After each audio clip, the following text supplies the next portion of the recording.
저희 지금부터 가장 중요한 시간이라고 할 수 있겠습니다.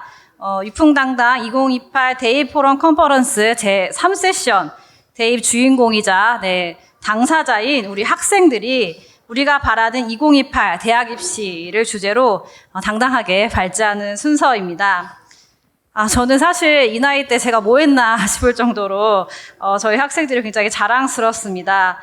이 학생들의 모습을 보니까 저희 현실은 엄혹하지만 또 교육의 미래는 밝지 않나 그런 기대를 또 가져보게 되었습니다. 먼저 멀리 울산에서 학생이 오셨어요. 능소중학교 1학년에 재학 중인 이슬현 학생이 오셨습니다. 고교학점제 도입 이후 입시에 적용을 받는 당사자이기도 한데요. 저희 이슬현 학생을 위해서 큰 박수로 모시겠습니다. 네, 안녕하십니까. 저는 농소중학교 1학년 이슬현입니다. 지금 좀 떨리는데, 최선을 다해서 한번 해보겠습니다. 사람들은 누구나 꿈을 가지고 있습니다. 저도 미래의 행복한 모습을 꿈꾸고 있습니다. 어른들은 공부 열심히 해서 좋은 대학교 가라, 수도권에 있는 대학 가라 라고 말씀을 하십니다. 그런 소리를 들으면서 가끔은 내가 수도권에 있는 대학을 꼭 가야 하나? 라는 압박감을 받습니다. 그리고 하지만 솔직히 좋은 대학교에 가고 싶은 마음은 누구나 가지고 있다고 생각합니다. 초등학교 때에는 수능이 무엇인지도 몰랐지만 수능을 치는 날에는 늦게 등교를 하기 때문에 좋았습니다. 수능을 치는 날은 부모님도 늦게 출근을 하셨고 이제 수능 당사자인 이제 어머님들이나 아버님들은 이제 절에 가셔가지고 108배를 하는 모습도 보았습니다. 하루 내내 기도를 하는 등의 장면을 보면서 이제 수능은 대한민국에서 중요한 날 중에 한 날이구나라는 생각이 들었습니다. 그리고 수능이 끝나면 이제 뉴스에서는 이번 수능 불수능이었다, 이번 수능 물수능이었다라고 하는 뉴스를 자주 보았습니다. 최근 공교육에서 다루지 않는 높은 난이도의 문제들을 이제 킬러 문항이라 하죠. 저는 이 킬러 문항을 이제 최근에 처음 알게 되었고 이제 수능에서 이제 킬러 문항을 출제하게 되면 시험을 못 본 사람들은 이제 시험을 못 본 학생들은 다시 이제 재수를 하게 되고 이제 그렇게 되면서 이제 사교육에 이제 영향이 높아진다라는 높아진다는 내용을 본 적이 있습니다. 수능을 위해 단 한 번도 사교육을 받지 않은 학생이 과연 있을까요? 저도 아마 없다고 그렇게 생각하고 있습니다. 사교육에 대한 의존도 시험에 대한 부담을 덜고 진정한 나의 진로와 적성을 위한 준비를 할 수 있는 고교학점제가 저는 기대가 됩니다. 2023년 현재 중1 열심히 자유학기제를 보내며 진로 탐색 활동을 하고 있습니다. 저의 관심사는 다양합니다. 역사, 환경 중에서도 특히 기후위기 관련 그리고 생명과학 등입니다. 한 번씩 너의 꿈이 뭐니? 라는 질문을 받습니다. 하지만 관심사가 저는 다양해가지고 한 번에 대답하기는 조금 어려움이 있습니다. 중학교 자유학기제를 시작으로 해서 저의 관심사에 대해서 진지하게 고민해서 진로를 결정할 것입니다. 이러한 중학교 시기의 다양한 관심사와 경험들은 고교학점제로 이어져 저에게 필요한 과목들을 조금 더 심화해가지고 배울 수 있는 기회가 될 것이라 생각합니다. 2028학년도 입시를 앞두고 제가 만나게 될 고교학점제에 대해 이야기할 기회를 마련해 주셔서 정말 감사드립니다. 실제로 제 주변 친구들은 앞으로 갈 주변 학교에 대해서는 관심이 많지만 고교학점제에 대해서는 잘 모르는 친구가 많습니다. 아직 중학교 이제 중1이다 보니까 이제 아직 중간고사, 기말고사 시험을 치르기 전이기도 하고 입시에 대한 관심과 불안감이 다소 덜한 시기인 것 같습니다. 최근 초5에서 고3 학부모님을 대상으로 고교학점제 정책에 대한 공감 토크를 진행한다는 안내문을 본 적이 있습니다. 그리고 저는 관내 고등학교 탐방을 갔을 때 일반 고등학교에서 고교학점제에 대해서 간략하게 설명을 들은 적이 있습니다. 하지만 탐방이 있는 자체가 진짜 정말로 소수라가지고 많은 학생들에게 고교학점제에 대해서 설명하기에는 조금 부족하다고 생각이 들었습니다. 저는 고교학점제를 네. 그리고 저는 고교학점제 활용 방법이 궁금하여 이제 홈페이지 교실온닷을 둘러보았습니다. 학생의 과목 선택권 보장하고 다른 학교 학생, 선생님과 온라인, 오프라인에서 함께 공부하는 나를 위한 두 번째 교실이라는 문구를 보고 고교학점제의 방식을 한번 짐작해 보았습니다. 교실온닷을 둘러보니 코로나19 때 이용한 이학스프터와 비슷하다는 느낌이 들었습니다. 하지만 이 학습터는 이제 선생님께서 수업을 정해주신 거를 이제 학생들이 들었지만 교실온닷은 이제 학생들이 자기가 직접 수업을 짜가지고 수업을 듣는다는 것이 조금 다른 점이라 생각하였습니다. 그리고 또 이제 교실온닷은 이제 방학 기간을 이용해서 수업을 들을 수 있는 과목도 있었는데 방학이라 시간적 여유가 있어가지고 학기 중보다는 이동에 대한 부담은 적을 것 같지만 방학 기간이라 가지고 학생들의 실질적인 수요가 어느 정도인지는 가늠하기 어려운 것 같습니다. 그리고 오프라인 과목을 선택할 때 원거리 학교 수업을 들어야 하는 경우에는 과목에 대한 흥미보다는 이동 가능성에 선택에 영향을 미칠 것 같다는 생각이 들었습니다.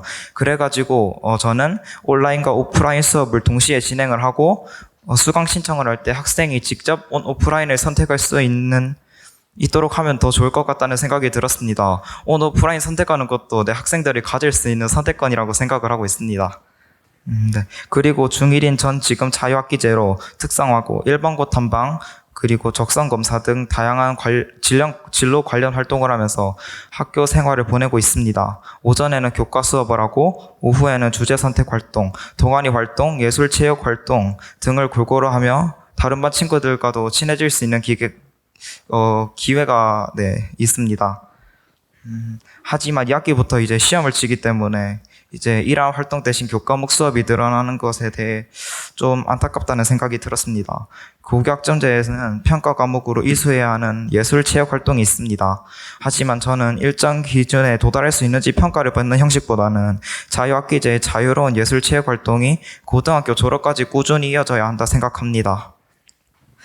저는 아직 중학생이 되어가지고 아직 이제 막 중학생이 되어서 중간고사, 기말고사는 치른 적이 없습니다.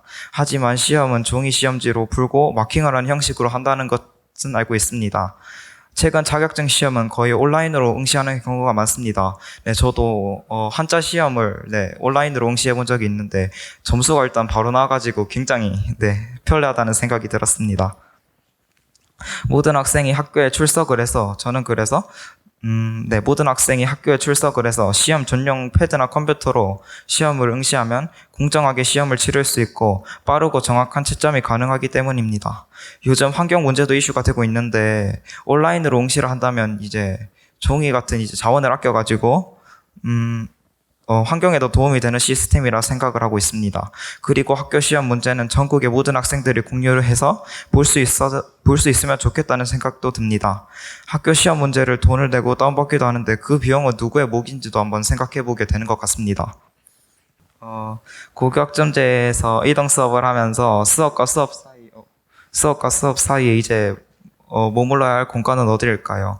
고등학생은 등교를 하면 별다른 사유 없이는 이제 학교 교문 밖을 나가기가 어렵습니다. 교교학점제가 도입되면 이제 시간표를 짜야 하니까 시간표로 인해서 공강이 생길 수가 있습니다. 또한 고교학점제는 주로 이동 수업을 하게 되어 나만의 공간이 확보되기 어렵습니다. 그래서 이동 교실과 지정 교실이 따로 마련되어 시간을 효율적으로 활용할 수 있도록 개인 공간 및 휴식 공간이 충분히 보장되어야 한다고 생각합니다. 하지만 학교마다 여유 교실의 상황이 좀 다르기 때문에 효율적인 활용 방안에 대해서는 한번 같이 생각해 봐야 할 것 같습니다. 이 자리에서 논의하는 고교학점제를 바탕으로 저는 2028학년도 대학교 1학년이 됩니다. 시장은 낯설고 어렵겠지만 염려되는 부분들을 잘 보완해서 하나의 좋은 정책으로 자리 잡았으면 좋겠습니다. 저 이슬현 대한민국의 멋진 인재로 성장해 나가겠습니다. 감사합니다.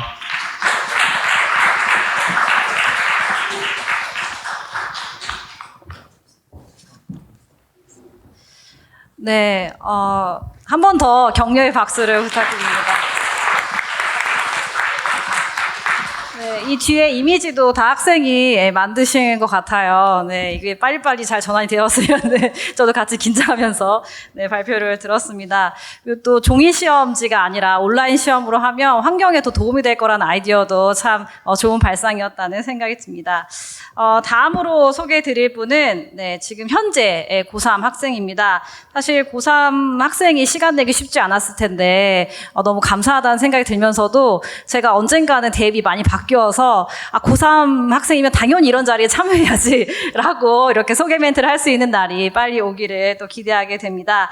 네, 지금 소개해 드릴 분은 동탄고등학교 3학년에 재학 중인 임세연 학생입니다. 박수로 발제 듣도록 하겠습니다.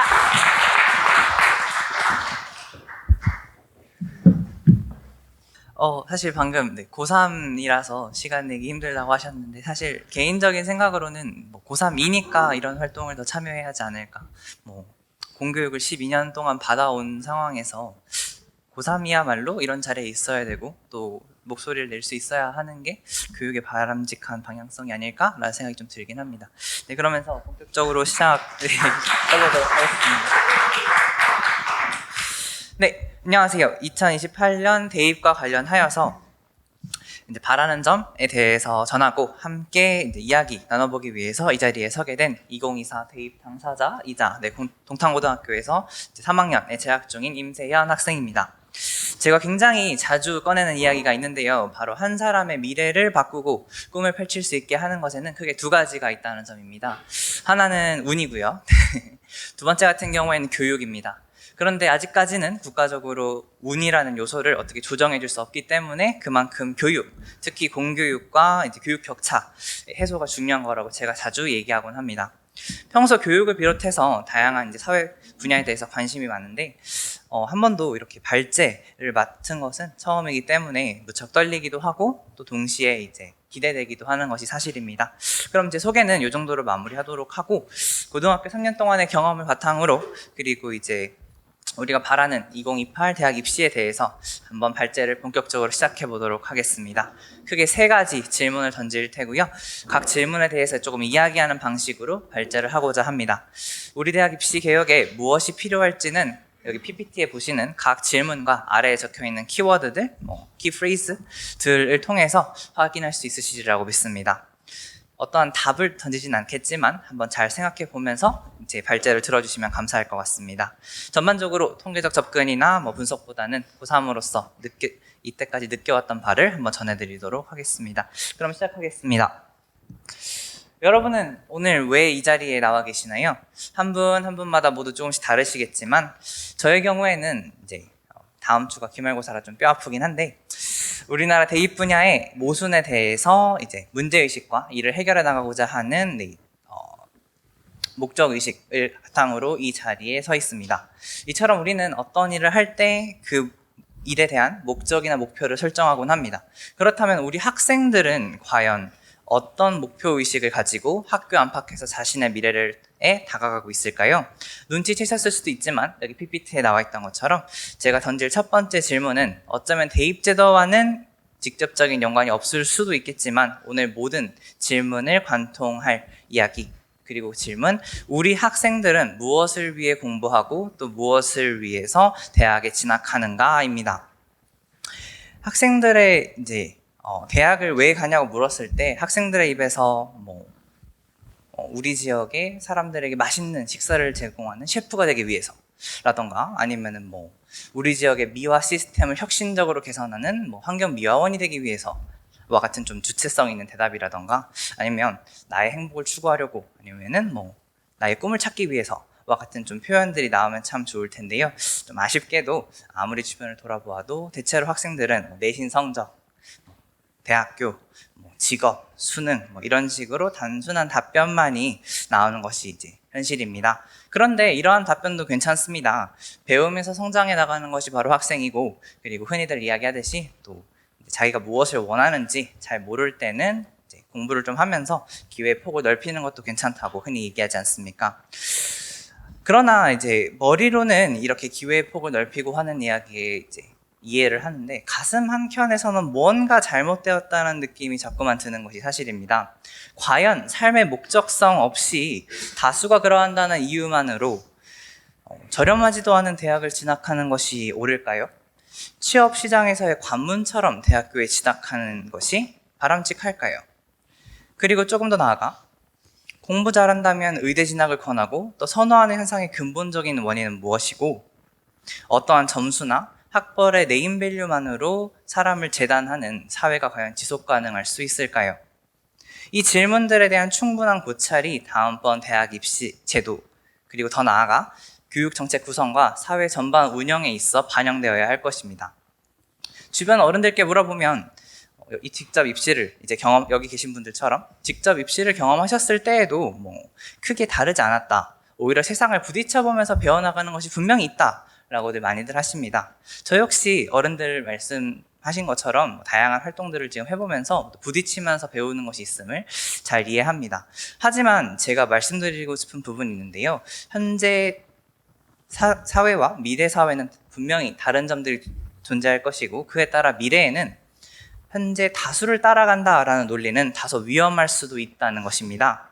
많은 미래학자들이 AI의 발전에 따른 인간의 대체 현상을 이야기하고 있는 지금 상황에서 그리고 지난 5월만 하더라도 미국에서 AI로 인해 직접적으로 일자리를 잃은 사람이 4,000명에 가까이 된다고 보고되는 현실 속에서 과연 삶의 목적성이나 주체성 없이 대학 입시와 교육을 진행하는 것이 어쩌면 무의미하고 또 어쩌면 위험할 수조차 있다라고 생각이 듭니다.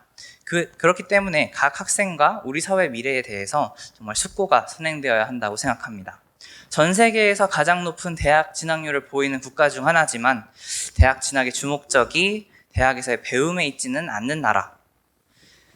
인공지능에 대한 활용 능력은 뛰어나다고 평가받지만 동시에 AI로 인한 대체 가능 일자리 비율이 가장 높게 나타나는 나라. 학생 수가 세계적으로도 전무후무하게 줄어들고 있는 상황이지만 이에 대한 대응은 현재 미비한 나라. 모두 우리나라에 대한 이야기입니다. 더 늦기 전에 우리나라 대입제도와 사회가 나아갈 방향에 대해 한번 진지하게 고민해 보아야 한다고 생각합니다. 다음으로 넘어가 보겠습니다. 고등학교 생활을 하면서 가장 아쉬운 것 중 하나가 바로 학생들의 수동성. 네, 여기 적혀 있죠. 학생들의 수동성인데요. 학생들의 이제 선생님 이거 생기부에 안 들어가요? 안 들어가면 제출 안 할래요? 라는 말들과 그리고 선생님들의 얘들아 이거 하면 생기부 써줄 테니까 제발 조금만 참여해보면 안 될까? 네, 방금 말씀드린 표현 두 가지를 너무 많이 들어서 이제는 자연스러울 정도인데요. 잘 한번 생각해보면 곰곰이 떠올려보면 이 표현들에는 상당한 어폐가 들어 있습니다. 생기부, 즉 학생생활 기록부의 존재 때문에 생기부에 기록되지 않는다면 어떠한 교육활동도 참여하지 않겠다는 학생들의 태도를 낳고 있고요. 아무리 좋은 활동을 준비해 주셔도 냉소적인 반응을 보이며 참여하지 않는 학생들에게 선생님들께서 교육활동에 대한 참여를 거의 반쯤 구걸하다시피 하시는 현재 상황을 봤을 때 상황이 전혀 좋다고만은 볼 수 없을 것 같습니다.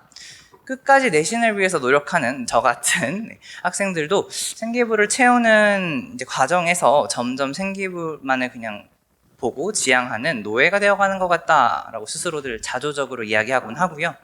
또한 1학년 초반에는 한 반에서 1명, 2명도 찾기 힘들었던 이제 정시 학생들이 학년의 지남에 따라서 때로는 대학이 눈에 차지 않아서 그리고 또 때로는 내신 경쟁에서 밀려서 이렇게 점점 늘어가는 것을 보면서 그리고 이러한 학생들이 현재 과반을 차지한다는 것을 보면서 굉장히 다양한 생각이 드는 것이 사실일 것 같습니다. 모두가 그렇다고 일반화할 수는 없겠지만 주변에서 적극적이고 자기 주도적이었던 학생들이 주어진 일만을 해내고 그 이상의 일을 해내지 않으려는 수동적인 학생들로 전락하는 모습 그리고 점점 학년이 올라갈수록 선택적으로 이제 학교 생활과 교육 활동에 참여하는 학생들 즉 활력을 잃는 모습들을 너무나도 많이 봤고 그 수가 과반이라 자신할 수 있기에 제가 두 번째로 던지고 싶은 질문 학생들의 수동성 어디에서 비롯되었으며 또한 이대로 괜찮은지에 대해서 한번 생각해 볼 필요가 있다는 것입니다.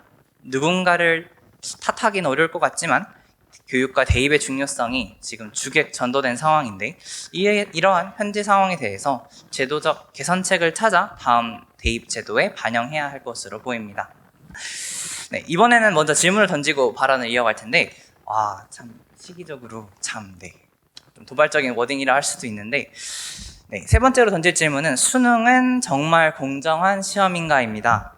일부러 좀 도발적인 워딩을 선택하긴 했지만 최근 일련의 일들로 오해의 소지가 있어서 먼저 제가 수능 체제 자체를 부정하는 것은 아님을 정확하게 말씀드립니다.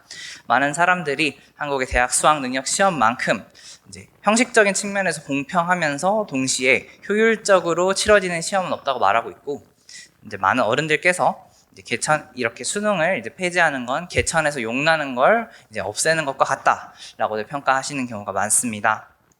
저 역시 다양한 경험을 통해서 이에 대해서 일부 동의하는 편이고요. 그러나 오늘 꺼낼 이야기는 이런 수능의 긍정적인 측면이라기보다는 조금 더 부정적이고 평소 생각해보지 않았던 그 이면에 대한 이야기입니다.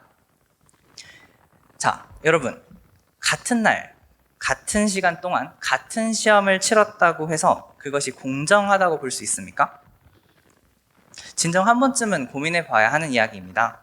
수많은 고3 학생들, 학부모님들, 선생님들은 올해 수능의 난이도에 극심한 관심을 갖고 준비하며 만약에라도 시험 문항에 오류가 있다면 또는 지나치게 어렵거나 지나치게 쉬웠다면 분노하면서 그 책임을 누군가에게 물을 것입니다. 그러나 1년에 한 번 오는 수능이라는 시험까지 오는 과정에서 각 학생들이 같은 교육의 기회를 누릴 수 있었는지, 똑같이 자신의 능력을 시험하고 또 연마해 올 수 있었는지, 그리고 문제풀이가 아닌 다른 능력의 재능을 보이는 아이들은 어떻게 진학해야 할지에 대한 부분에 대해서는 별다른 관심이 없는 것 같습니다. 오로지 통일된 시험 시간에 풀이되는 문제의 난이도에 대한 집착이 어쩌면 형식적 공정에 매몰돼서 더 큰 숲을 놓치고 있는 걸지도 모릅니다. 수능이 가장 효율적이면서도 객관적인 평가 방식이라고요? 고개를 들어 주변을 살펴보십시오. 이렇게 효율성과 객관성이 어떻게 아이들과 교육을 망치고 있는지, 그리고 창의성과 다양성을 훼손하고 있는지를요. 저 역시 수능시험에 대해서는 최근 일련의 사건들로 인해 평가원, 교육부, 학생과 학부모님 모두에게 혼란이 발생했음을 알기에 발언이 더욱 조심스러워지는 것 같습니다. 현행 체제를 부정하진 않겠지만 쉽지 않더라도 가까운 미래에 있어 단순히 문제 푸는 것을 넘어 좀 더 다양한 이들의 다양한 능력이 존중받을 수 있는 대입제도가 반영되어야 된다고, 그리고 이가 성립되기를 바라는 마음입니다. 사실 교육적 안정성 이런 단어가 없는 단어인데 제가 한번 만들어본 단어입니다. 우리나라도 이제는 대입제도의 단점을 최소화하고 그 장점을 강화할 수 있도록 교육 선진국으로서 사회적 논의를 통해 그 길을 찾아 나가야 할 것입니다. 또한 대학을 취업의 관문으로만 생각하는 현재의 사회적 인식에도 개선이 필요하리라 믿습니다. 지금 논란이 되고 있는 사교육비 증가, 대입 경쟁 과열 등은 어쩌면 교육 당국조차 대입 제도를 비롯하여 교육 제도 전반에 걸쳐 갈팡질팡하고 있기 때문일지도 모르겠다는 예측을 해봅니다. 더 나은 교육적 방도를 찾기 위한 과정에서 이러한 어려움들이 발생하고 혼란이 발생하고 있다고 믿고 싶지만 이러한 혼란에 대한 피해는 고스란히 학생들과 학부모님들에게 돌아가고 있습니다. 더 교육 시스템이 5, 6년마다 바뀌는 것은 장점도 분명히 있겠지만 법이 법적 안정성을 잃으면 그 권위와 신뢰가 위협받듯 교육도 교육적 안정성에 대한 확보가 시급하다고 생각합니다. 이미 다음 교육정책 기조는 지금까지와는 사뭇 다른 IB, 즉 국제 바칼로리아 계열의 글쓰기, 토론, 그리고 발표 위주의 수업일 것으로 주목되고 있는데, 이가 도입될 시 대입은 물론이고 학교 현장이 180도 바뀌게 될 것으로 보입니다. 현행 체계든 미래의 다른 형태의 교육이든 대학 입시, 그리고 더 나아가 교육까지 우리가 교육의 중요한 지향점 중 하나가 성숙한 민주 시민의 양성임은 끝까지 변치 않으리라 믿습니다. 이러한 학생들을 길러내기 위해 포기하지 않는 교육과 더 나아가 이들을 탐색하는 대입제도의 도입으로 행복한 사회에 한 걸음 더 다가가기를 소망합니다. 국어나 수학 문제를 한 문제에 더 맞추었는지 틀렸는지, 문과인지 이과였는지가 이 AI로 급변하는 사회에 더 이상 중요한 요소는 아닐 가능성이 높을 테니까요. 간디의 말입니다. The future depends on what we do in the present. 즉, 미래는 현재 우리가 무엇을 하는가에 달려있다라는 말입니다. 학생들이 꿈을 찾아 달려갈 수 있는 세상을 만들어가기 위해 이제 우리 모두가 함께 관심을 가지고 노력해야 할 때입니다. 이상으로 발제 마치겠습니다.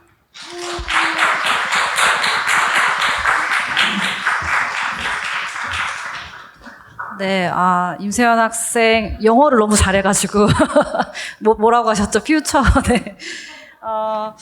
사실 그 학생으로서 또 입시를 앞둔 당사자로서 당사자만이 해줄 수 있는 이야기를 해줬다고 생각이 듭니다. 특히 뭐 세특에 반영돼야지만 교육활동에 참여하고 선생님들도 세특에 써줄 테니까 교육활동에 참여해야 된다고 그렇게 이제 아이들을 설득하는 장면은 사실 대입이 교육을 위해서 있는 건지 교육이 대입을 위해서 있는 건지 참 아이러니한 지금 현실을 짚어주는 네, 그런 발제였다고 생각이 듭니다.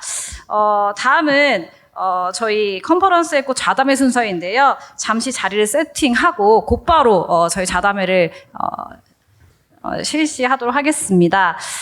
이 좌담회에는 아까 발제해주신 학생 당사자 이수련 학생과 또 고3 학생인 임세연 학생도 같이 출연해주시고요. 저희 이 좌담회 사회자 또 그리고 현재 현장 교사이신 선생님들도 같이 참여를 해주십니다. 저희가 사전에 학생, 학부모, 시민들을 대상으로 이 2028 대입에 대한 설문을 진행했습니다. 그래서 그 설문 진행 결과를 또 이 자리를 통해서 소개해 드릴 것이고요. 그리고 2028 대입에 굉장히 많이 궁금하신 점들이 있을 거라고 생각이 듭니다. 그래서 그런 가장 궁금한 N가지의 질문들을 해결하는 시간을 이 시간부로 갖도록 하겠습니다. 저희 좌담회 출연진들 착석해 주시면 감사하겠습니다. 네. 저희 좌담회에 참여하신 출연자분들을 한 분 한 분 또 소개를 해드리도록 하겠습니다. 저희 먼저 오늘 좌담회의 사회를 맡으신 조선대학교 교육학과 1학년에 재학 중인 이현우 학생 오셨습니다. 네. 아까 발제를 맡아주신 울산 능서중학교 1학년 이슬현 학생 오셨습니다. 네. 네, 멋지게 또 발제해주신 공탄고등학교 3학년 임세연 학생 모셨습니다. 네, 무려 4자녀의 아버지이신 김용섭 유초등 학부모님 오셨습니다. 네, 충북 신흥고 백승진 선생님 모셨습니다. 네, 또 교육 관련 전문 채널이죠. EBS 황대용 기자 오셨습니다. 마지막으로 사교육 걱정 세상 정책위원이자 지금 현장 교사이신 장승진 선생님 모셔야 되는데 잠깐 급한 인터뷰가 있어서 그것을 진행하고 참석해 주시겠습니다. 그럼 오늘 좌담회 사회자인 이현우 학생께 마이크를 넘기도록 하겠습니다. 네, 안녕하세요. 방금 소개를 맡은 이현우입니다. 네, 저희가 이제 마지막 시간이 되었는데요. 대입 당사자와 함께 좌담회를 진행해 보려고 합니다. 이 좌담회는 방금 말씀해 주신 것 같이 다양한 교육 당사자들이 모여서 함께 논의하는 시간이 될 예정입니다. 슬라이드 한 번만 넘겨주실 수 있나요? 오늘 저희 좌담회에 대해서 간단하게 좀 설명을 드릴게요. 방금 말씀드린 것 같이 지금 다양한 주제가 나왔는데 그 주제에 대해서 다양한 주체들이 생각을 나누는 시간이 될 예정입니다. 그래서 저희가 그 자유롭게 제가 질문을 드리고 그에 대한 이야기들이 있으시면, 생각이 있으시면 손을 들고 말씀해 주시거나 제가 지목해 주신 분이 대답을 해 주시면 좋을 것 같습니다. 또 시간이 저희가 많지 않기 때문에 개인 발언 시간을 꼭 지켜주시면 좋을 것 같고 본인이 할 얘기가 없거나 생각이 안 떠오르시면 편하게 패스하셔도 좋을 것 같습니다. 네. 그럼 이제 본격적으로 저희 좌담회를 시작해 보려고 하는데요. 한 번만 넘겨주세요. 네. 첫 번째 질문을 드리기 앞서서 라떼는 많이 들어보셨죠? 네, 라떼는 대입을 준비해봤습니다. 저희가 지금 이렇게 다양한 연령층의 주체들이 모여있다 보니까 서로가 생각하는 대입에 대한 인식이 좀 다를 것 같아요. 그래서 먼저 여기 계시는 분들 모두 한 번씩 내가 경험했던 대입은 어땠는지 이야기를 해주시면은 진행하기가 좀 수월해질 것 같습니다. 그래서 끝에 계시는 그 기자님부터 그 라떼는 좀 대입이 이렇다, 요즘엔 대입이 좀 이런 것 같다 하시는 생각을 편하게 한번 말씀해 주시면 좋을 것 같습니다. 네. 네, 안녕하세요. EBS 황대현 기자라고 하고요. 이거 교육 기자들끼리 술 먹으면 자주 하는 얘기인데요. 나 때는 어땠다 이런 얘기. 기억에 남는 거를 좀 얘기를 드리면 저는 87년생이고요. 06학번입니다. 수능은 2005년에 쳤고요.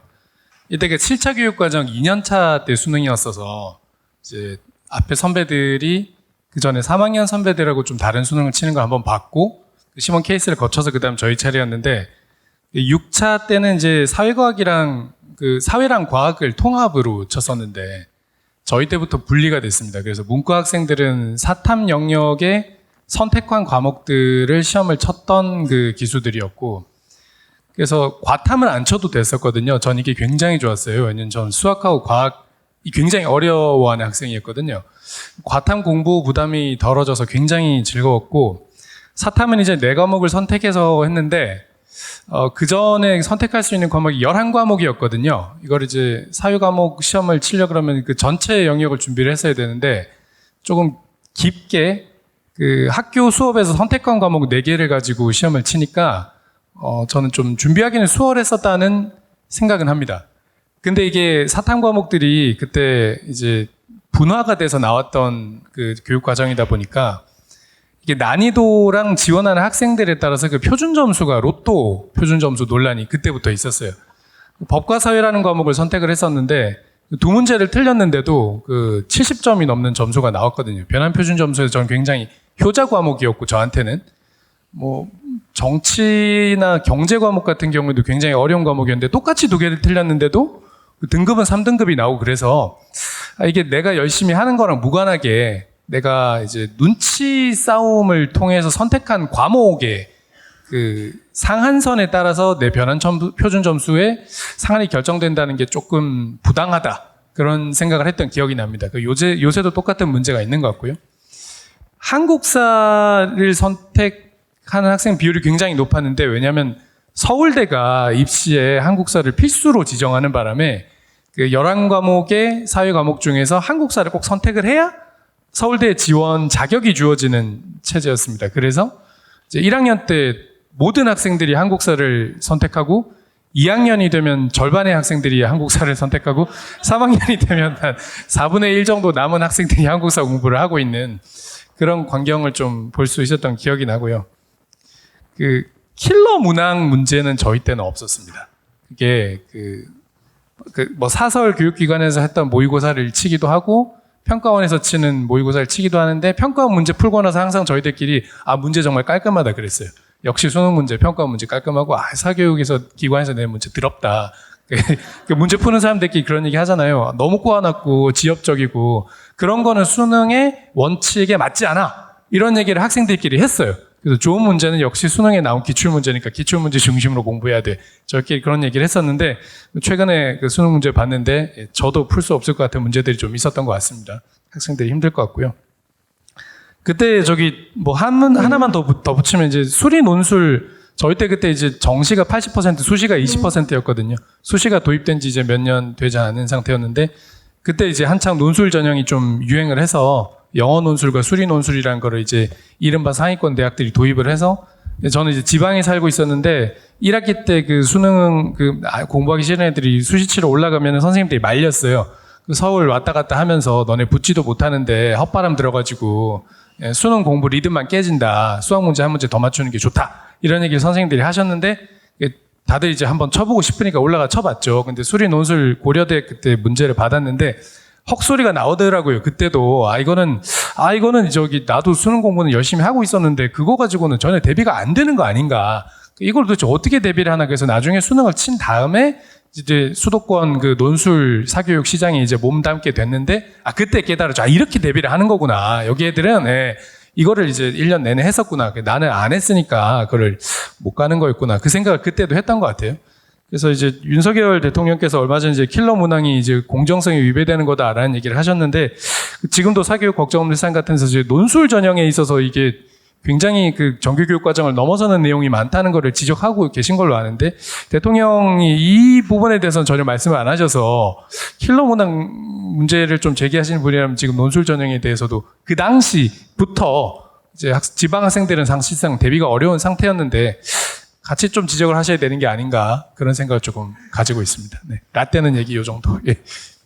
2005년 얘기였습니다. 예. 다음 학부모 네, 인사합니다.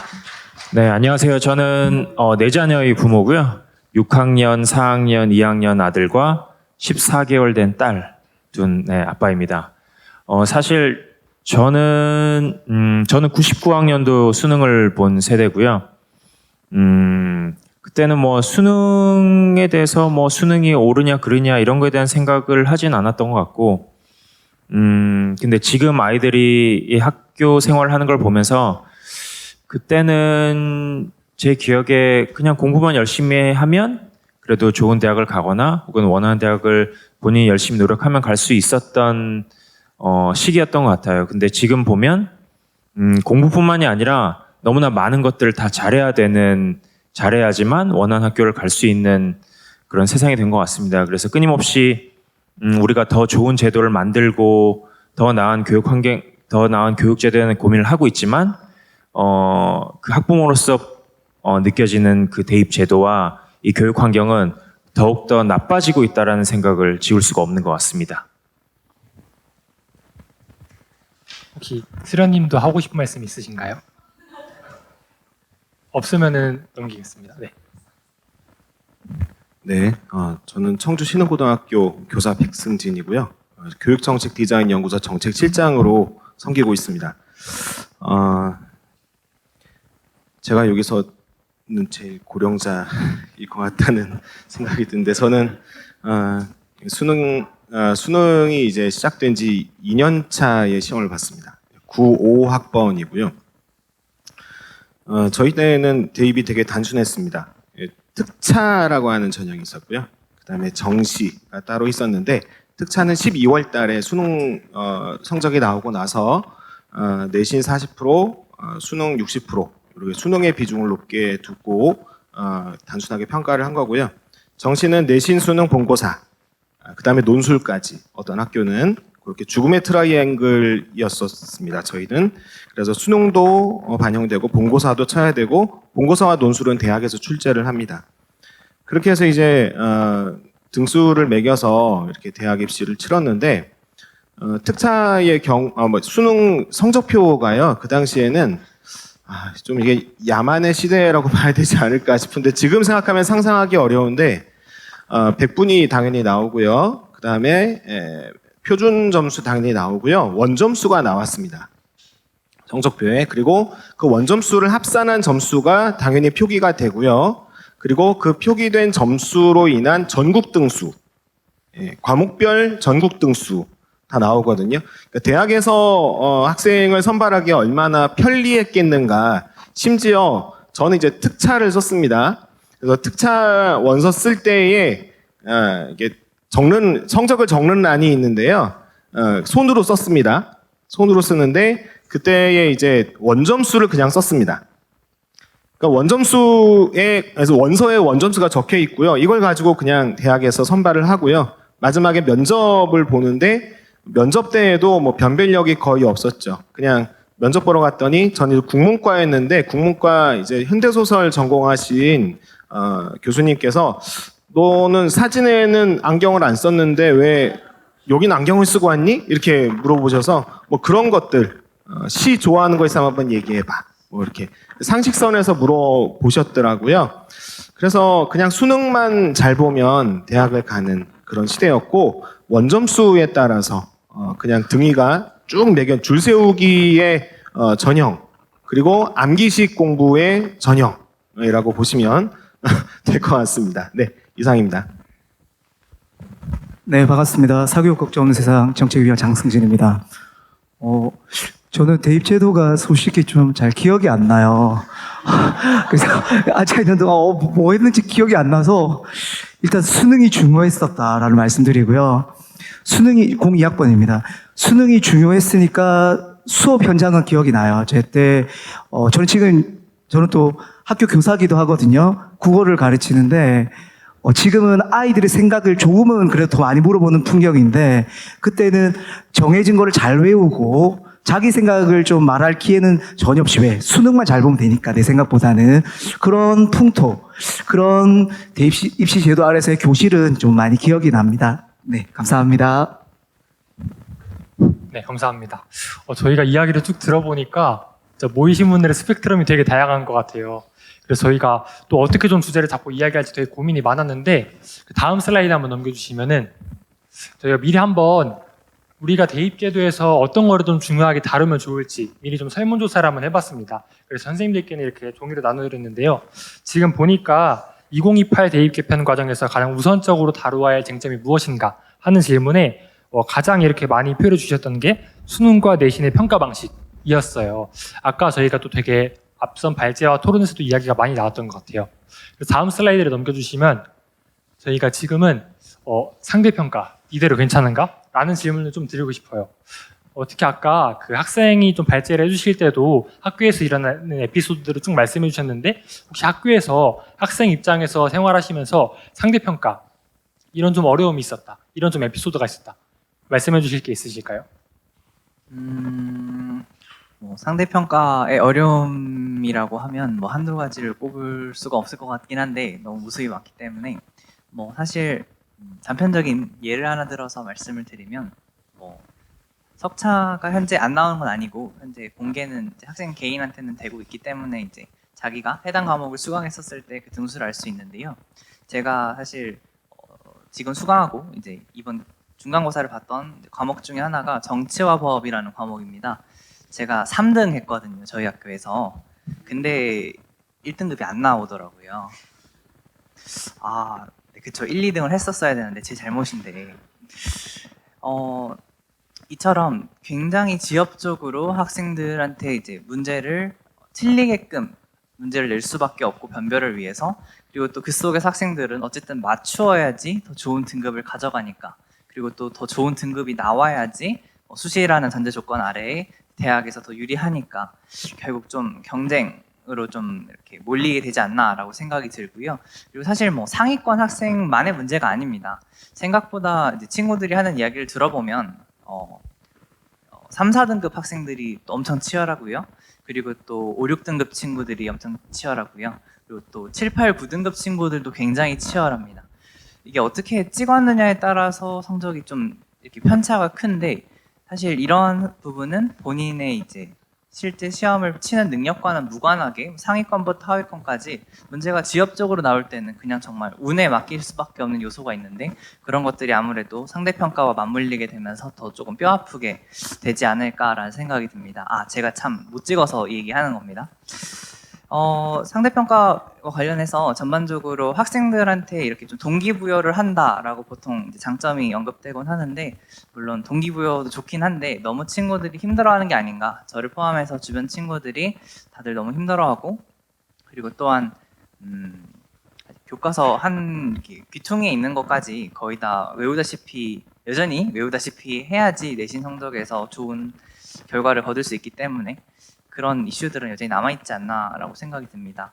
그리고 사실 사교육 걱정 없는 세상에 관련된 이제 컨퍼런스니까 한번 말씀드리자면, 사실 사교육의 도움을 받았을 때 아무래도 시험을 더 잘 보는 경우가 많습니다. 이와 관련해서도 뭐 이건 사실 내신 상대평가와만 이제 연결되는 문제는 아니지만, 오히려 수능 그리고 이제 내신의 상대평가 때문에 학생들의 사교육과 관련된 그러한 이제 사교육비 과열 같은 게 연결되지도 않나라고 한번 생각해 볼 수 있을 것 같습니다. 이상입니다. 네, 감사합니다. 이렇게 학교의 생생한 이야기를 들려주시니까 저희가 또 공감이 좀 잘 되는 것 같아요. 혹시 그 교사 입장에서도 이제 또 학생은 상대평가를 받는 입장이라면은 교사도 그 상대평가 시스템 안에서 되게 중요한 역할을 할 수밖에 없을 텐데, 선생님은 어떻게 생각하시는지 궁금합니다. 학교에서 일어나는 이 상대평가 시스템에 대해서. 네. 1등급의 퍼센테이지가 얼만큼 되는지 혹시 아십니까? 4%입니다. 100명일 경우에 4명만이 1등급을 받을 수 있고요. 근데 이제 뭐 시험 문제를 출제하는 입장에서 이제 일반 선택 과목까지는 전부 다 상대평가이기 때문에 1등급이 만약에 이제 100명인데 5명이 이상 나오게 되면 1등급이 블랭크가 됩니다.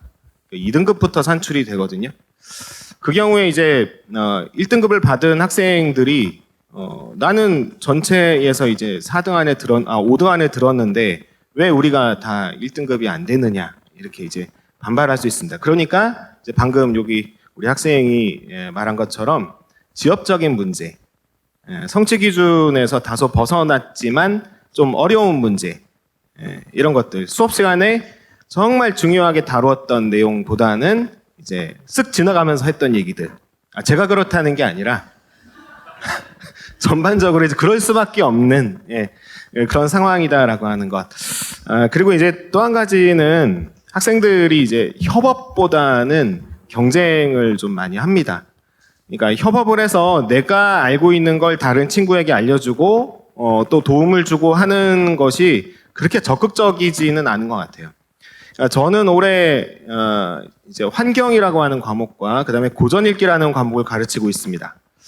작년에는 이제 독서하고요, 그다음에 언어와 매체 같은 과목을 가르쳤는데 작년엔 일반 선택 과목이라서 등급이 나왔고요, 상대 평가였고요.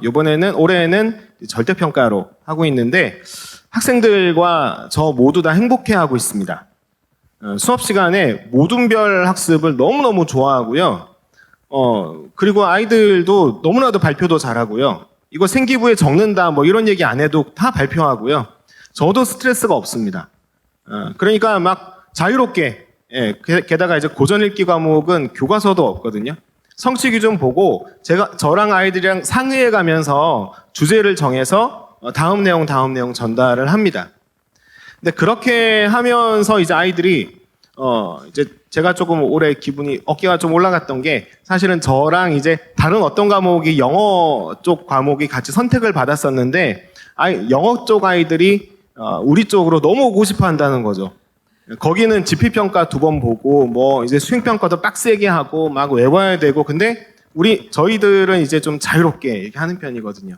그러니까 아이들이 배우는 것도 즐겁고 그리고 수업에 참여하는 것도 즐겁게 하고, 그래서 향후에 이제 이따가 말씀을 해주시겠지만 배움에 있어서 학습자의 입장에서는 절대평가가 훨씬 더 바람직한 평가 방법이 아닌가 요즘에 경험을 하고 있습니다. 네, 이상입니다.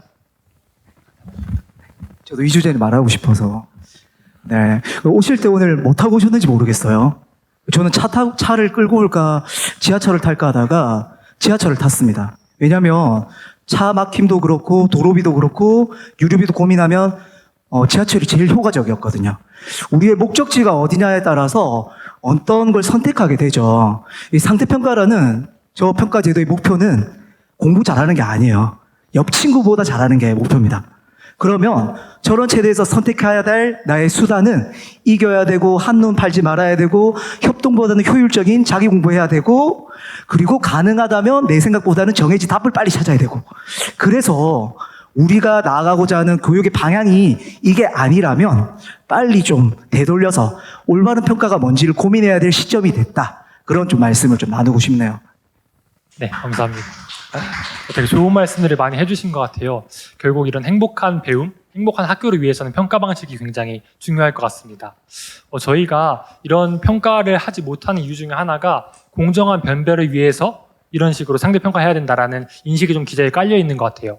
그래서 다음 슬라이드를 넘겨주시면 이런 키워드를 한번 다시 잡아봤어요.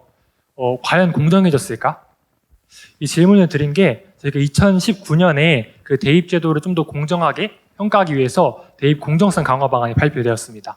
제가 아마 그거를 겪은 세대인 것 같은데, 저 같은 경우에는 그 학생부에 있는 기재할 수 있는 항목, 예를 들면 뭐 독서 기록이나 동아리 활동 그런 것들을 좀 축소시키면서 생기부의 공정성을 강화한다라는 말도 있었고, 또 제 친구들 중에서 그 소위 정시러라고 하는 친구들이 되게 많이 생겼는데, 그 정시 비중이 서울 소재 수도권 대학이 40%로 상향되면서 그런 식의 변화가 좀 많이 일어났던 것 같아요. 그래서 학교 현장에서 좀 느꼈을 때, 또는 이렇게 좀 언론의 입장에서 이런 이슈들을 좀 많이 목격했을 것 같은데, 이런 공정성 강화 방안에 대해서 과연 공정해졌다고 생각하는지 질문을 좀 드리고 싶습니다. 먼저 이 공정성 강화 방안이 2019년 사건이었는데, 그때 좀 경험이 있으신 기자님께 먼저 질문을 드리고 싶어요. 이것도 일종의 라떼는 질문 같이. 그때 교육부 출입을 하고 있었는데요. 그래서 요 과정을 조금 봤던 기억이 나는데, 옛날 얘기긴 한데 이게 그 사실 조국 사태 때문에 나온 거잖아요. 명확하게 2019년에 공정성 그 강화 방안이라는 거는 사실 이런 걸 낼 이유가 없었는데 나온 거고, 근데 그때 조민 씨, 그러니까 이제 논란이 됐던 그 학생 같은 경우에는 이미 대학을 졸업을 하고 대학 의전원을 다니고 있는 상황에서 이제 이미 치른 지 한 5년 이상 과거의 시험 제도가 잘못됐다. 그래서 지금의 그 시험 제도를 다시 고쳐야 된다. 이런 약간 좀 안 맞는다는 얘기는 그때도 있었어요. 그 당시랑 이미 대입 제도가 많이 개선이 됐는데 그때 문제가 생겼다 그래서 지금 또 고치는 게 맞냐라는 이제 질문은 이제 기자들도 질문을 많이 했던 질문인 것 같고, 그래서 그때 좀 이제 학생부에서 좀 고칠 거 남아있는 거 조금 고치고 내놓은 게 이제 정시 비중을 좀 특히 서울 16개 주요 대학 위주로 좀 상향한다 정도가 이제 그때 나왔던 이 공정성 강화 방안이었거든요. 그런데 요게 나오기 1년 전에 2018년에 이미 그런 걸 한번 했었어요. 뭐랬냐면 저희가 그 2022 대입제도 국민 그 수기제라는 거를 했었잖아요. 그때 공론화위원회라는 거를 해가지고 그때 또 이제 온갖 대입제도에 대한 의견들을 국민들 한 몇백 명의 분들이 그 몇 박 며칠로 합숙까지 하시면서 그 모든 과정들이 막 언론 지면에 막 보도가 되고 뭐 정시가 맞냐 수시가 맞냐 학종이 맞냐 그 정시가 맞냐 이런 내용들을 사실 국민적 토론을 막 했었는데 그때 다 갈렸었단 말이에요. 답변이 다 갈렸는데도 그때 교육부가 내놓은 결론도 정시를 30% 이상으로 대학들에게 권고한다. 이게 그때 공론화의 결론이었거든요. 그때도 공론화의 할 때 너무 다양한 의견들이 있어서 공정성을 강화하고 대입제도의 그 방식을 다양화한다는 것이 뭐 이를테면 학생부 교과 전형을 늘리면 왜 안 되냐 이런 주장을 하신 분도 있었는데 결국 나중에 2019년 이런 공정성 강화 방안이 나올 때는 학종이 많은 대학은 공정하지 않은 대학이고 정시가 적은 대학은 공정하지 않은 대학이고 정시를 늘리는 거는 공정성을 강화하는 거라는 식으로 천편일률적으로 결론이 났던 기억이 나고요.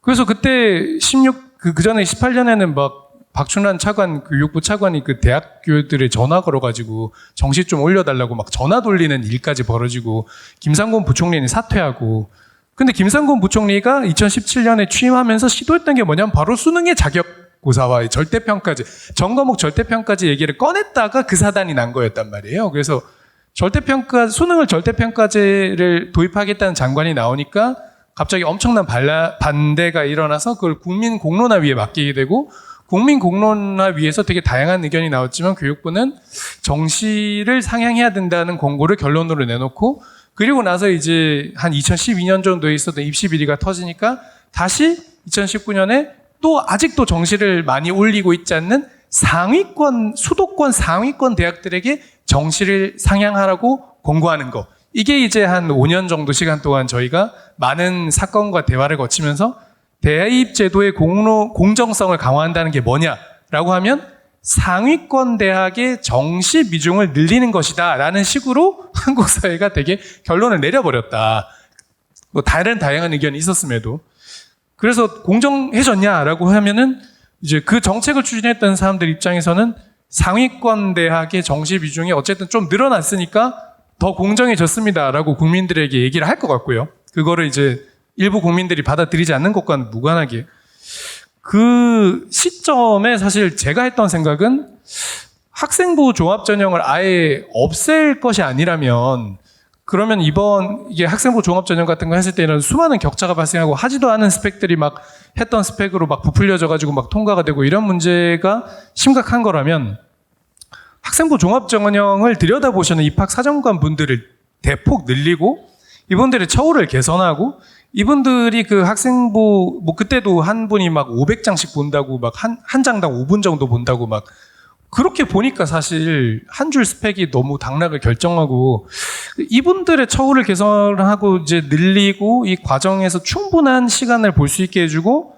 수능이 끝난 뒤에 한 몇 달 사이에 모든 대입 제도를 끝내는 게 아니라 좀 충분한 시간을 들여서 학생을 관찰할 수 있게끔 해야 이 제도가 공정하게 작동할 것 같다라는 생각을 했었는데 그거는 그 당시 논의에서 별로 중요한 건 아니었던 것 같습니다. 그래서 그 정부가 주장하는 공정성 강화라는 측면에서는 어쨌든 상위권 대학의 정시가 조금은 늘었으니까 공정해졌다라고 주장할 것 같고 제가 생각할 때 그 학종을 조금 더 내실화하는 방향으로 가야 되지 않을까라고 생각했던 부분은 뭐 그렇게 큰 변화는 없는 것 같고 그 외에 이제 뭐 학생부 교과 전형이라든지 다른 이런 전형들이 한국 사회에서 그렇게 뭐 신뢰도가 높아졌냐라고 하면은 좀 답보 상태인 것 같아서 그런 수많은 논란과 공정성 강화 방안에도 불구하고 크게 나아진 건 없지 않나. 이 정도가 이제 그 당시 취재를 했던 저의 생각입니다. 네. 길게 얘기를 했는데 죄송합니다. 감사합니다. 그 당시 상황을 쭉 이렇게 읊어주신 덕분에 저희가 다시 한번 더 환기를 해볼 수 있었던 것 같아요. 지금까지 제가 질문을 드린 게 조금 이전의 대입 제도를 환기해 볼 수 있는 그런 질문들이었는데요. 다음 슬라이드를 넘겨주시면은 한 번만 더 부탁드립니다. 이제 저희가 또 앞으로 다가오는 게 고교학점제예요. 그래서 이 고교학점제에 맞는 대입 제도가 굉장히 뜨거운 이슈가 될 것 같습니다. 그래서 저희가 한 번 더 조사를 해봤습니다. 넘겨주세요.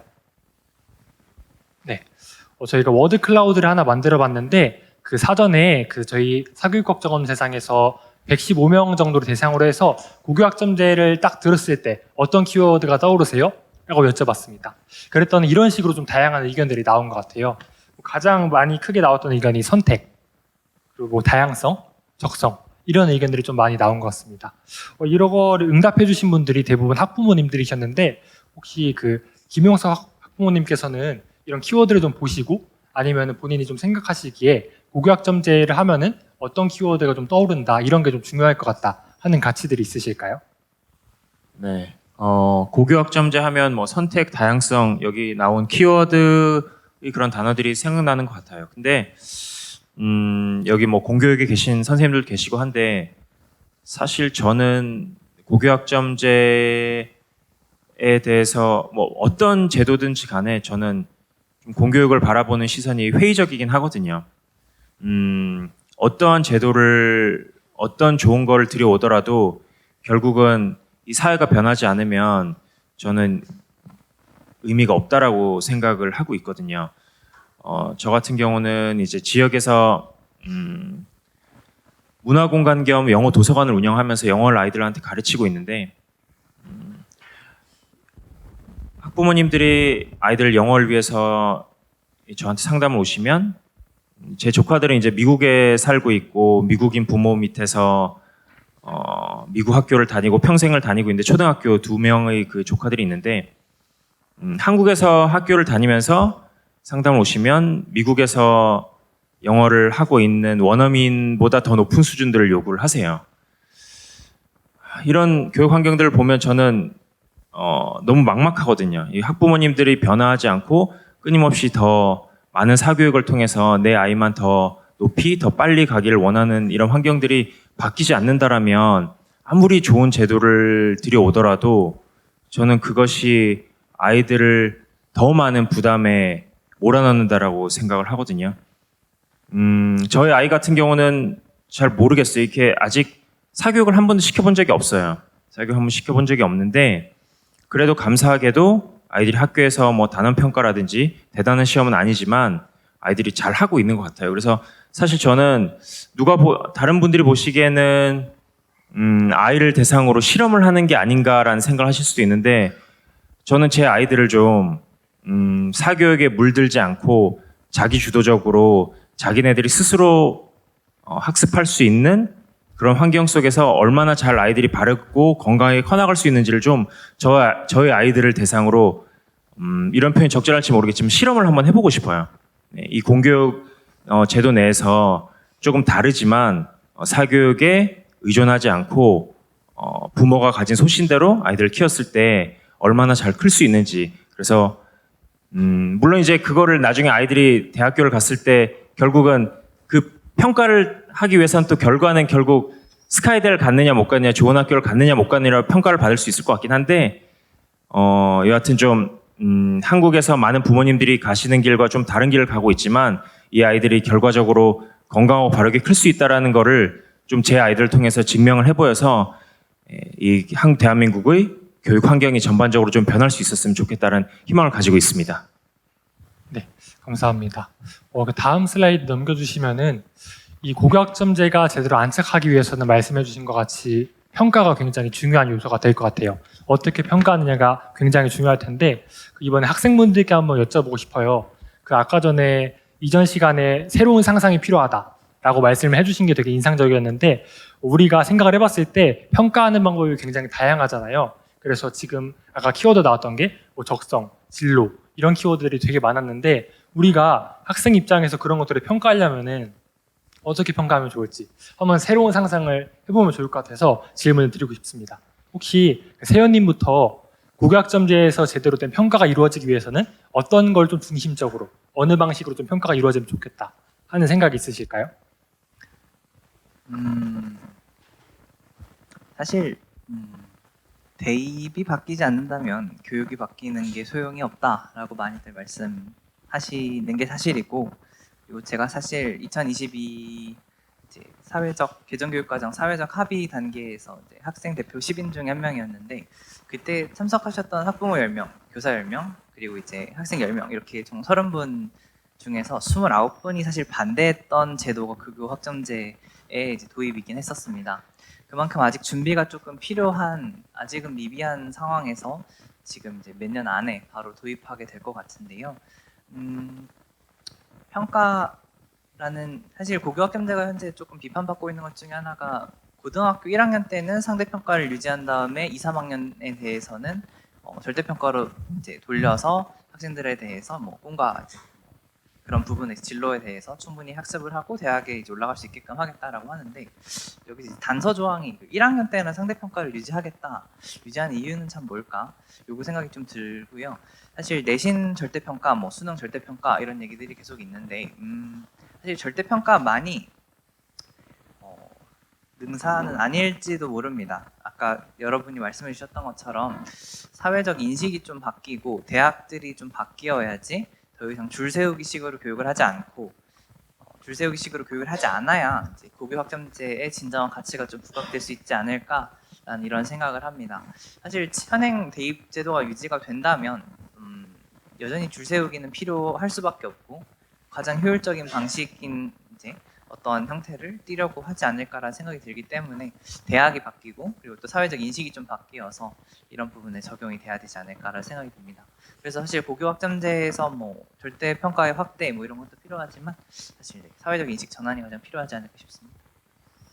사회적 인식 전환이 굉장히 중요할 것 같다라고 말씀해 주셨어요. 혹시 수련님도 이런 식으로 조금 대입 평가, 학교에서 평가가 이루어지면 좋겠다 하는 방식이 있으실까요? 네, 일단 저는 일단 학생들이 치는 일단 필수 과목이 있잖아요. 일단 필수 과목은 모든 학생들이 같은 시간에 똑같은 문제를 풀어야 한다 생각하고, 이제 고교학점제를 하면 그 자신이 원하는 과목을 조금 더 심화해서 배울 수 있잖아요. 그렇게 되면 이제 저는 대학교를 갈 때 그 자신이 이제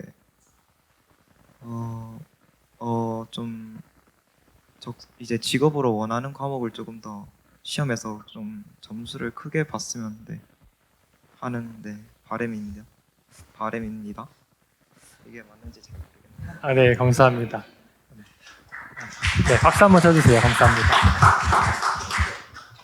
혹시 이외에 좀 더 생각해 보셨을 때 고교학점제에 따른 대입이 이런 식으로 바뀌면 좋겠다 하는 생각들이 있으실까요? 제가 좀 말씀드리겠습니다. 일단은 내신에 대해서 좀 먼저 말씀을 드리면 전과목 절대평가가 맞습니다. 그러니까 저희가 절대평가라는 말이랑 성취평가제라는 말이랑 이제 섞어서 쓰고 있는데, 성취평가제가 원래는 이제 공식적인 용어이고요. 점수를 주는 방식이 이제 산출하는 방식이 절대적으로 이제 절대평가다라고 하는 겁니다. 성취평가제는 2013년부터 현재까지 모든 고등학교에서 하고 있습니다. 성취평가제는 성취 기준이 있고요. 성취 수준이 있는데, 성취 기준은 이제 각각의 학생들이 꼭 배워야 할 내용들이 되겠고요. 그것을 이제 수행평가나 집필평가에서 상중하로 좀 구분을 해서 저희가 평가를 하고 있고요. 성취 수준은 이제 그 과목에서 어느 정도를 학습하면 이게 A 정도의 성취 수준이 되고, 그 다음에 뭐 이 정도를 좀 성취를 했다고 하면 이제 E E나 D의 성취 이 수준이 된다라고 하는 이제 그런 내용으로 이제 구성이 되어 있습니다. 절대평가로 이제 성취평가제로 한다라고 했을 때에 사실 이 고교학점제에서는 원래 이제 종합추진계획 나올 무렵 처음에 계획은 1학년 때에도 공통과목도 전부 다 절대평가였습니다. 전과목 절대평가를 하겠다라고 하는 것이었거든요. 근데 이것도 역시 여론에 의해서 조금 또 이제 특히 너무나도 대학 걱정을 저희는 많이 하는 것 같거든요.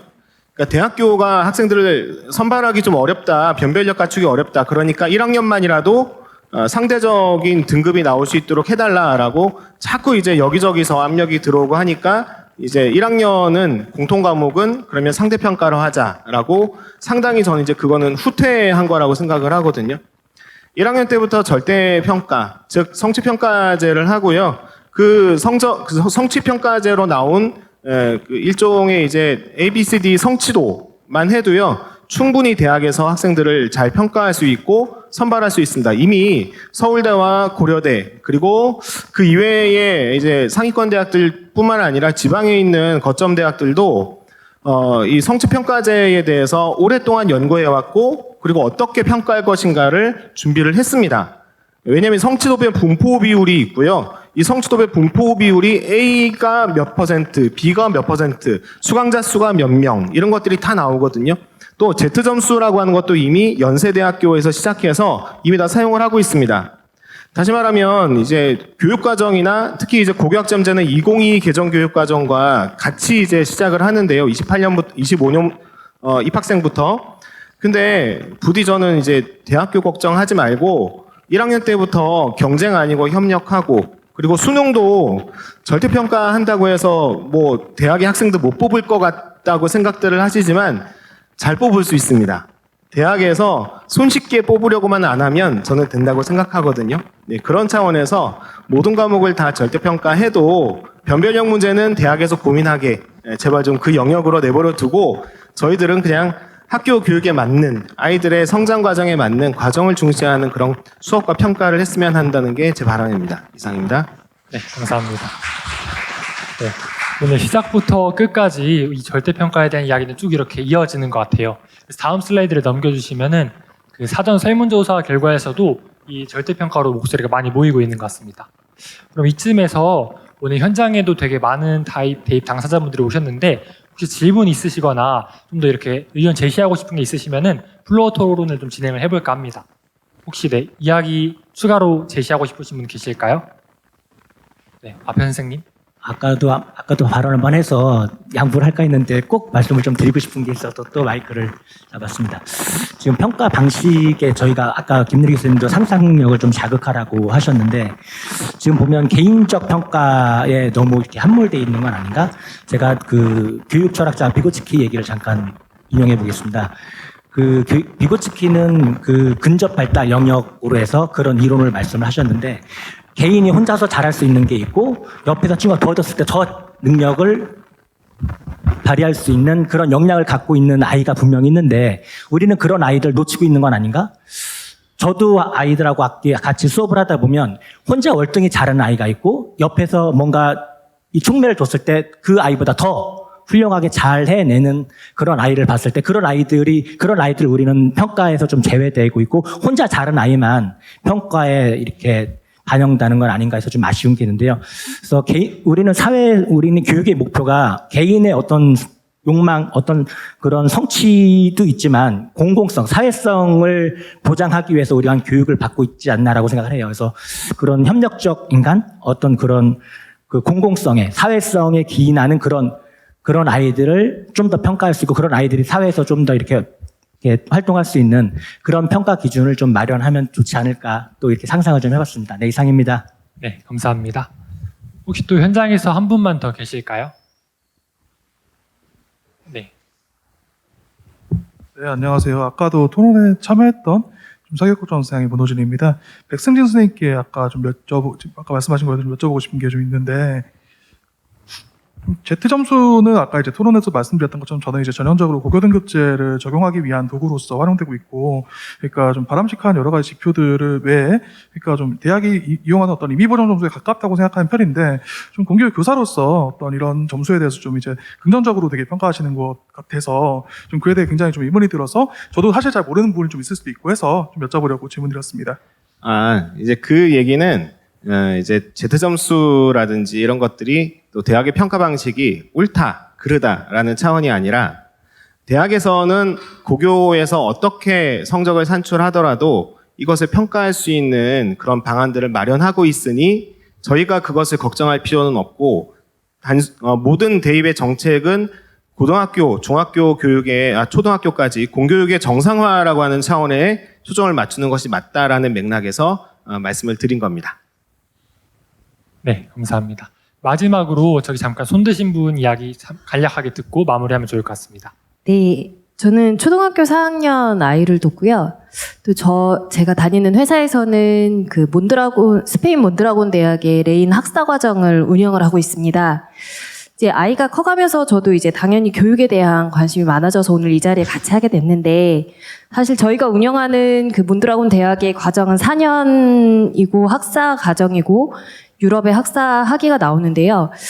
대한민국의 대학과는 좀 사뭇 다르더라고요. 그래서 아이들이 창업을 하는 과정을 통해서 자기 자신을 발견하고 또 해외에 있는 여러 랩들에 있는 친구들과 교류를 하고, 우리나라도 이런 교육들이 가능한 대학들이 많을 텐데 이걸 꼭 우리가 이제 뭐 어떻게 보면 수입의 형태가 되는데 이렇게 좀 자유롭게 아이들이 학교를 선택하고 또 그 학교에서 자유로운 활동을 할 수 있으면 좋겠다라는 생각이 되게 많이 들었어요. 오늘 발표한 두 학생의 이야기가 저한테는 되게 그래서 인상적이었는데, 두 학생에게 특히 아까 임세영 군 그 발표에 제가 되게 많이 공감도 하고 또 많이 물어보고 싶고 그랬는데, 두 학생이 생각하는 좋은 대학 혹은 바라는 대학은 어떤 모습일지 궁금합니다. 특히 세연 학생 이제 바로 코앞에 있는데 어떤 대학 생활을 꿈꾸는지, 혹은 우리 후배들이 이런 대한민국에도 이런 대학들에서 좀 어떤 학문들이 펼쳐지고 대학 생활이 이루어졌으면 좋겠는지 궁금합니다. 네. 사실 네네. 사실 몬드라곤 이제 아카데미도 있고요. 그리고 미네르바라던가 올해 이제 출범하는 태제대학교 뭐 이런 학교들 다 이제 공통적으로 지향하는 교육적 지향점이 아마 같이 토론하고 협업을 통해서 같이 성장하는 방식이지 않을까 싶습니다. 뭐 이제 몬드라곤 같은 경우에 이제 사업의 형태일 거고요. 미네르바 같은 경우에는 세계 각지를 돌아다니면서 이제 다양한 문화를 접하는 형식일 거고요. 태제대학교는 이제 미네르바의 일부 부분을 차용해서 온 걸로 알고 있는데, 제가 바라는 대학, 사실 되게 쉬운 문제는 아니긴 한데, 아마 자기가 학생 개인이 자기 역량을 좀 더 발전시킬 수 있고 주변에서 그걸 도와줄 수 있는 이제 그런 환경이 조성되는 것이 가장 필요하지 않을까라고 생각이 듭니다. 그냥 단순히 취업 관문으로서만 작용을 하거나 아니면 그냥 네임밸류로서 이 사람은 공부를 열심히 했으니까 우리가 뽑아야지라고 그냥 기업의 재단을 위한 그런 곳이 되는 것은 사실 대학이 애초에 처음 만들어졌던 지향점에서도 멀어지는 거라고 생각이 들고요. 사실 학생마다 가진 재능이 다 다른 거고, 또 어떤 학생은 나는 문제 푸는 재능이 있는데 예를 들어서 뭐 다른 형식으로 바꿔버리면 나는 불리해라고 느낄 수도 있습니다. 사실 뭐 공정이라는 게 되게 어려운 거니까. 하지만 그만큼 더 다양한 학생들이 좀 존중받을 수 있는 대학 필요하지 않을까라고 개인적으로는 생각을 하고, 그걸 찾아가는 대입 과정이 있어야 되지 않을까라고 생각을 합니다. 사실 어떠한 대안을 제시하면 좋을 텐데 어떠한 대안도 사실은 미봉책이라고 생각이 들고, 우리 사회에서 대학을 대하는 거, 그리고 대학 자체에서도 물론 이제 이익을 벌어들이는 것도 중요하겠지만 학생들한테 좀 더 제대로 투자할 수 있는 그런 환경이 조성되어야 되지 않을까라고 생각합니다. 네, 이상입니다. 네, 답변 감사합니다. 지금 다양한 분들의 목소리를 들어봤는데 마지막으로 지금 그 유튜브에서 응원의 글을 좀 남겨주신 분들이 계세요. 그래서 이 응원의 문구를 좀 읽어드리고 마무리를 하면 좋을 것 같습니다. 그 수은님, SOO님께서 남겨주셨는데요. 1부, 2부 현장 참여하고 돌아가는 길에 3부 함께하고 있습니다. 교육 당사자가 학생들의 이야기를 듣게 되어 너무 반갑고 발표자들 응원하겠습니다. 라고 남겨주셨습니다. 방금 말씀하신 것 같이 결국 교육 정책이라는 게 누군가가 결정하고 학생들이 따르고 이 당사자들이 따라가는 게 아니라 주체적으로 함께 만들어가는 게 굉장히 중요할 것 같아요. 그런 의미에서 오늘 이 자리 위풍당당 2028 대입 포럼 컨퍼런스가 의미 있었다고 생각합니다. 오늘 또 돌아가시면서 이 자리 까먹지 않고 오늘 여기서 익혔던 가치들, 들었던 이야기들을 까먹지 않고 함께 대입 정책을 마련하는데 끝까지 힘쓰는 저희가 되면 좋을 것 같습니다. 이상으로 3부 세션을 마치도록 하겠습니다. 감사합니다.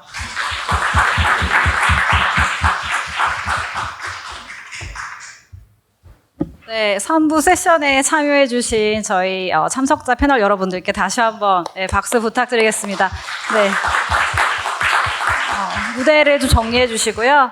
저희 다음으로 이제 진짜 마지막입니다. 오늘 컨퍼런스의 데뷔를 장식할 퍼포먼스 순서입니다.